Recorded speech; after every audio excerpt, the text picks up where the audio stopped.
Stories అటు సూర్య గారికైనా, మహేష్ బాబు గారికైనా ఇట్లా star heroes అందరికీ స్టోరీస్ నచ్చినాయి. తర్వాత నేను అసలు స్టార్ హీరోస్ సినిమాలు చేయను అనే స్టేట్మెంట్ ఇవ్వడానికి రీజన్ ఏంటి?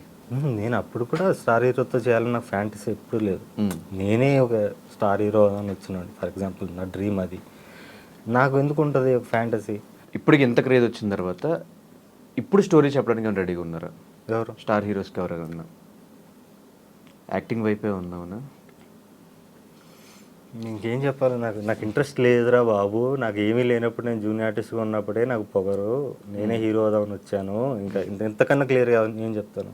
అలాంటిది ఇప్పుడు నేను మళ్ళీ మీరు వెళ్ళి స్టార్ హీరో చెప్తారా అంటే, నాకు నటుడిగా గుర్తింపు వచ్చింది, నాకంటూ అభిమానులు ఉన్నారు, ఇప్పుడు పెరుగుతారు ఈ సినిమా తర్వాత. మళ్ళీ నేను ఎందుకు వెనక్కి వెళ్తాను? వెనక్కి వెళ్ళినందుకే అప్పుడే రిగ్రెట్ అయ్యాను. అది అది కూడా ఎందుకు వెళ్ళాల్సి వచ్చిందని ఆ ఇంటర్వ్యూలో చెప్పాను నేను. నాకు స్టార్స్ మీద ఎప్పుడు ఫ్యాంటసీ లేదు. వాళ్ళు కూడా మనుషులే, టాలెంట్ ఉన్న మనుషులు. వాళ్ళు నలుగురు ముందుకు వచ్చారు, వాళ్ళకి కొంతమంది సపోర్ట్ ఉండొచ్చు, ఎక్కువ మందికి. నాలాగా రాగా వచ్చిన వాళ్ళు చాలా తక్కువ మంది ఉండొచ్చు. ప్లస్ వాళ్ళకు కూడా ఎక్కడో చోట సపోర్ట్ ఉంటుంది. నాకు ఎవరో సపోర్ట్ లేకుండా ప్రపంచానికి, ఈ సమాజానికి దూరంగా ఉండి నేను ఏదో చేసుకుంటూ నేను సమాజంలో గుర్తింపు తెచ్చుకుని నేను వచ్చాను. అండ్ ఈ డిజిటల్లో కూడా రిలీజ్ చేయొచ్చు అనే గట్స్ ఏంటి బ్రో? నాకైతే నేను దీంట్లో ఉంటుంది డైలాగ్ ఉంటుంది కదా, ప్రపంచం మొత్తం కాగితం చుట్టూ తిరుగుద్ది, కళన్నోడు చుట్టూ కాగితం తిరుగుద్ది అంటే దట్ ఈస్ మై ఐడియాలజీ, నా లైఫ్ స్టైల్ అది. So I never went behind money.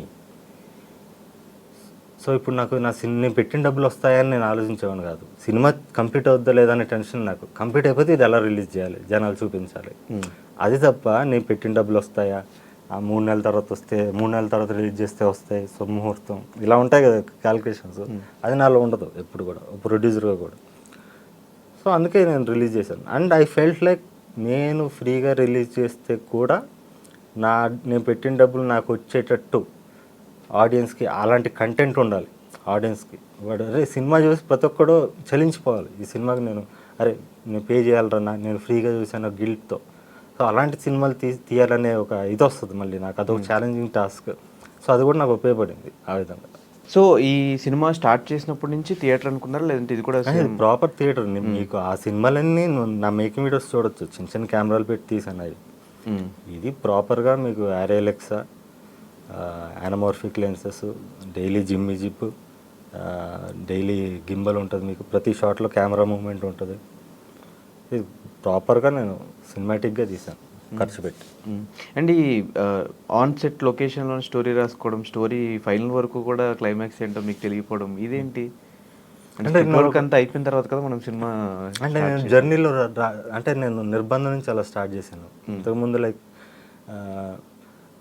కథ రాసుకునేవాడిని, ఒక్కనే రాసుకుని స్క్రిప్ట్ రెడీ చేసుకుని ఏమన్నా డైలాగ్ వర్షన్ కొంచెం అటు ఇటు ఉంటే ఆన్ లొకేషన్ చేసేవాడిని తప్ప మెజారిటీ ఆఫ్ ద స్క్రిప్ట్ నేను రాసుకుని బౌండ్ స్క్రిప్ట్తో వెళ్ళేవాడిని. ఎందుకంటే నేను యాక్టర్ని కాదు కాబట్టి వాళ్ళతో చేపించారు. అక్కడ నేను ఫెయిల్ అయ్యాను. First 3 films as a director నేను చాలా ఐఎమ్ ఏ ఫెయిల్యూర్ డైరెక్టర్. ఎందుకంటే నా పొటెన్షియల్ అది కాదు, నా మెయిన్ పొటెన్షియల్ అది కాదు.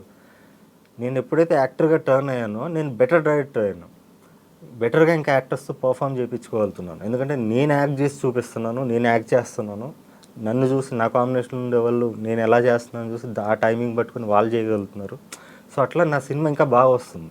లాస్ట్ సినిమాలో చూసుకున్నా కూడా కొన్ని సినిమాల నుంచి మీ దాంట్లో బూతులు ఎక్కువ వినిపిస్తూ ఉంటాయి. ఎందుకు అని అడిగితే ఏం చెప్తారు బ్రో? అది నేను ఆల్రెడీ చెప్పాను చాలాసార్లు. నేను